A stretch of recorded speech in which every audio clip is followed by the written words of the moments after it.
Ces dernières années, les crédits carbone en agriculture, c'était un peu le Far West.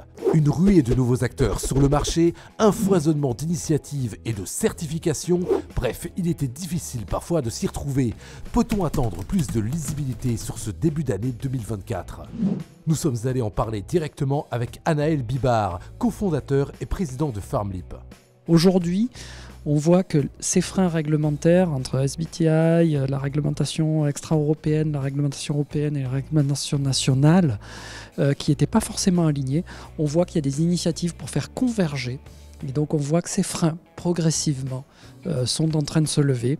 Et donc on voit des acteurs et des signaux faibles qui font que ça bouge.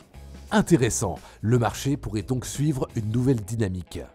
Alors aujourd'hui, on voit très bien une réduction sur ce qu'on appelait l'offsetting, la compensation carbone, donc un acteur qui a fait ses efforts pour décarboner et qui s'intéresse au marché agricole pour compenser ses propres émissions, et une forte prise de conscience sur l'insetting, le démarche dans la filière. Les acteurs de la filière se saisissent du sujet pour décarboner ce qu'on appelle leur scope 3, c'est-à-dire leur chaîne d'approvisionnement, pour réellement anticiper les problématiques soit d'affichage environnemental, soit leurs engagements SBTI, soit les exigences de la grande distribution. Les acheteurs, c'est plus forcément uniquement l'intervenant de la RSE, la personne en charge de la RSE dans l'entreprise qui avait un mandat bien déterminé sur la RSE, ça devient aussi les acheteurs de la filière. Donc on a une vraie dynamique avec des acteurs comme Carrefour, qui regardent le marché, qui s'y intéressent fortement et qui fixent des objectifs, un cap, une perspective.